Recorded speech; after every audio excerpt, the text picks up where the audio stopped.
Welcome back for another video. I'm Ehabad, a free-to-play endgame player in Raid Shadow Legends.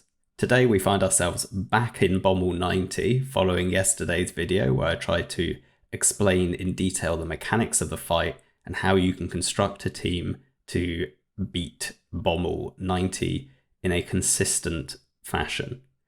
It was an extremely safe team and one that I devised to try and explain and show the layering of survivability and the way we try and tackle the mechanics of Bommal. As I mentioned in that video, Brogni was really completely replaceable. I only really put him in because he had, in the build I had, he had the right stats to fill the role, and he had been a previous Fusion champion.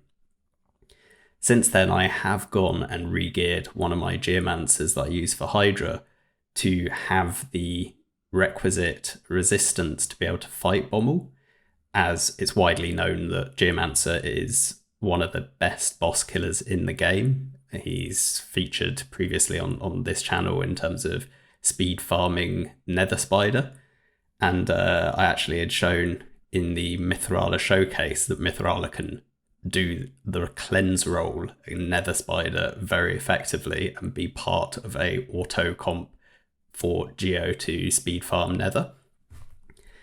And I thought I would try to put Geomancer into the team that I showed yesterday in Brogni's place and see how it performed. And it seemed to work pretty well. I shared a screenshot yesterday and people seem to want to see how that works in practice. So here today we'll show that team. We'll run it a couple of times. I'll show you the gearing, the AI override, and we'll just generally, go and beat Bommal up. That's the plan. So let's get into it.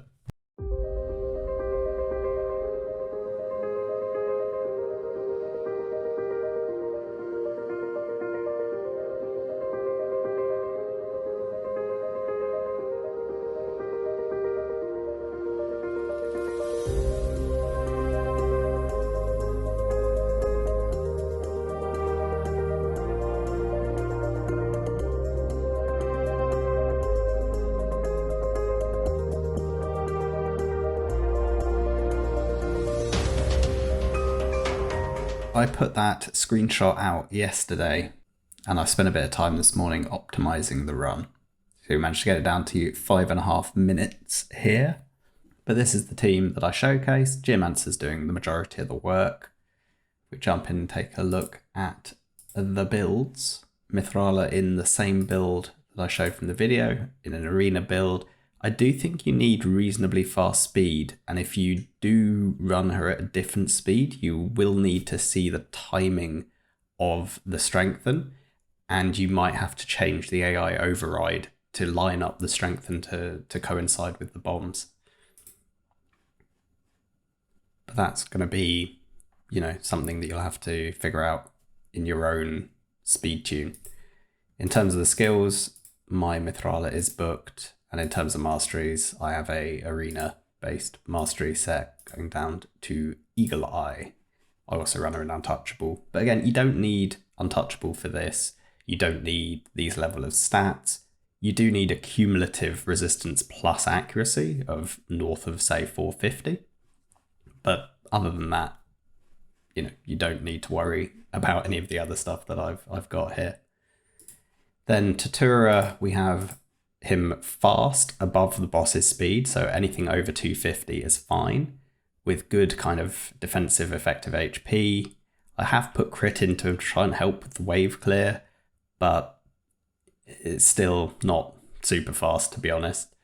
Then enough resistance with Rector's aura plus passive to be resisting Bommal once decrease accuracy is there, and enough accuracy for him to land the decrease accuracy. The skills are all done, but in fact you only really need the A1 to be booked out for this to be consistent. And then in terms of masteries, I haven't actually finished.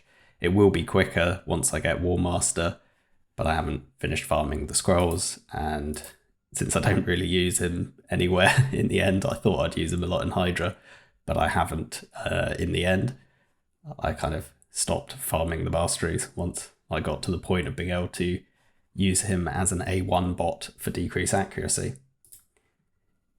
Geomancer, what I've done is I've adapted one of my Hydra Relentless Geomancers to have enough resistance to do Bommal. You don't need to run him in Relentless. It can work in both a positive and a negative direction. You will end up with more bombs, as he will do the TM steal more often. But we do have the survivability to survive that, and that does speed up the run. So it's much of a muchness. If you can't do the stats in Relentless, then it really doesn't matter. I would just run him in any kind of sets, it'll be fine. But again, we're looking for that sort of 425 resistance with the Rector lead and the Rector passive, and enough accuracy to land the debuffs. 350 would be preferable, but it works fine at 345.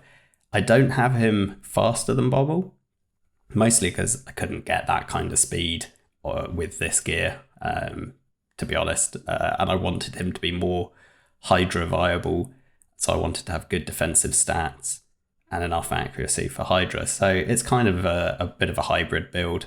I don't think you need Geo to be faster than the boss, though. You don't need to get out the HP burn that quickly. It's fine to do it on the second turn. The skills are all booked out. And in terms of masteries, on this Geomancer, I've just gone down to War Master. I haven't yet decided whether I'll go defense or support. I think on this particular Geomancer, I'm going to go down to support and get Master Hexer. My other Geomancer has a defense tree with deterrence, so it'd be nice to have one of each. So I think that'll be the path that I'll end up taking. You can also see we've actually got a banner only rolled to level 15 because we have an artifact event starting imminently, and I will roll it up then. Rector Drath in the same build we showed before. Kind of just a mismatch of different sets, bit of perception, speed, divine speed.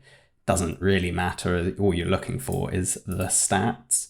My Rector is actually a bit slower than Bommal. I'd probably like my Rector to be faster than Bommal, so above 250, but again, it works fine if she's a bit slower. It's not really a problem. I have enough resistance, same as all the other builds, and then a decent effective HP pool. I'd probably actually prefer to have more HP and get a bigger heal from her A2, but it would help if I actually leveled up some of the gear. Maybe even gave her 6-star gauntlets, leveled up the helm, leveled up the rings. You know, I could end up with a lot more HP if I actually finish leveling up her gear.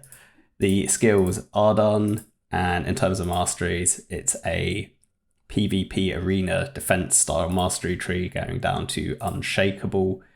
If I was building explicitly for Bommal, I'd still probably go unshakable, but I'd probably path differently, picking up some more of the defensive nodes over things like delay death, and blast proof is really good.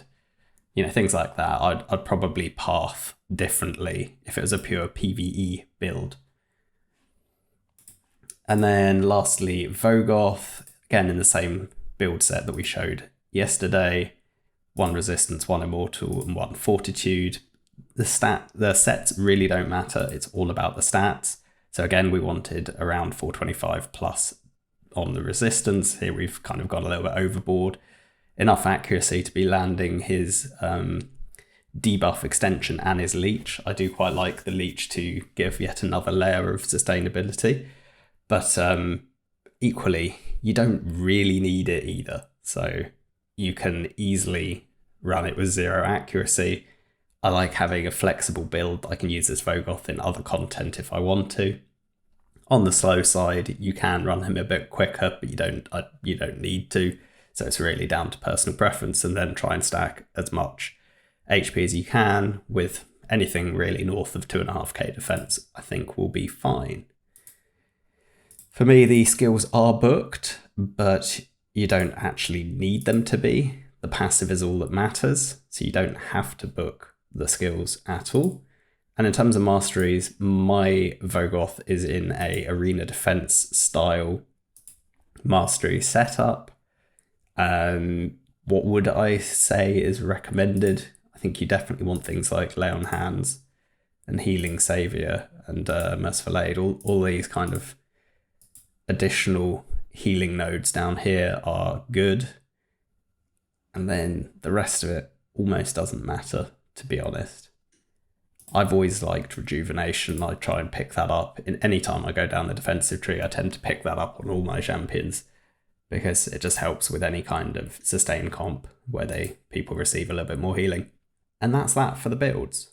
So the other thing to mention are the AI overrides. And I have done quite extensive AI overrides to try and speed this up and to make it more consistent. So I now have Rectodrath not healing in any of the first 2 turns, opening with the A1, and then she'll be in auto after that. So opening with the A1 on turn 3. With Mithrala, I've turned off all of her skills in the first 2 rounds, and then turned off Sigil of Toxic Glory in round 3. There are arguments to have her skills on in both round 1 and 2. I found that I killed the waves slightly quicker if I wasn't allowing the Hex to cause petrification. And I also found that I preferred her just to do more poisons rather than put the strength and a shield out. If you are struggling with survivability during the first 2 rounds, though, without Rector healing and without Mithrala providing shield and strengthen, I'll just turn the shield and strengthen back on, or turn Rector's heal back on. Either or, doesn't really matter. It will just slow it down slightly. And then Tatura, I have turned off Wings of Shelter for the rounds, and for round 3, I've turned off both Wings and Otherworld Breach. Again, there's arguments to have this turned on to give the increased defense for Tatura to do more damage, but since I'm mostly killing the waves via HP burn from Geo, poisons from Mithrala, I decided to reduce the animations and turn it off. But it's one of those things. It's much of a muchness. I could see an argument either way, but I've just tried to make the waves as quick as possible. I've only ran it sort of 4 or 5 times, and I think there's probably further scope for optimization. But at least you guys can see my thought process as to why I've done this. And against Bommal, I only want him ever to be doing A1 to keep that decrease accuracy up at all times. If you were manualing it, you could use some of the other abilities, but since we're trying to auto only, this is the safest way. Then with Geomancer, I let him do whatever he wants in the first 2 waves. I'm not fussed if his A3 is actually off or on cooldown when we go against Bommal, because I don't actually want him to use it in the first turn anyway. So I haven't done anything like, turn off the A3 after first use in the second round. Also, it's one of our main ways of killing the waves, so I've left him full auto. And then just in the 3rd wave, the only change I did was make Tremor Staff the opener, because Geomancer is slower than Bommal. If Tatura goes ahead of Bommal, puts decrease accuracy for 2 turns, and then Bommal takes his extra turn, takes 2 turns, and we have no cooldown, we have no remaining decrease accuracy debuff on the boss. If Geomancer then opens with Quicksand Grasp, he takes 2 bombs. And we can survive those 2 bombs, but it's additional damage that we'd rather not take. It will reduce the consistency of the run. So I've opened with Tremor Staff instead. And then lastly, Vogoth, just full auto on everything. And then round 3, I've turned off his A2. I don't think he'll actually use the A2 anyway, but I didn't want to leave it to chance, so I just turned it off. So that's all the AI overrides. So let's just put one more run on. I'll put a bit of music and, let it play out. So like I mentioned, if you do find the waves are a bit sketchy with having Rector and Mithrala's abilities turned off, you can easily turn them both back on. When I first ran it, I had them using all of their abilities in waves 1 and 2. It's not really a problem either way. I just tried to take an additional step of optimization this morning to try and see if I could get the runs even quicker. And I personally found that when I turned them off, the waves seemed to be a bit quicker. But yeah, they are a little bit less secure, but I think it will still be fine. I've not seen any real issue in the few runs that I've done. I have run it 4 or 5 times in total. I did see one fail, and that was purely because we had some bad RNG with 3% resists against Bommal. But I think it's going to be reasonably consistent. It does seem to be working quite well, and it's quite quick. And to be honest, most of these champions are quite attainable, so I'd like to think that this is a reasonably good kind of fairly budget, auto-friendly, quite quick team that you could, in theory, actually farm Bommal with.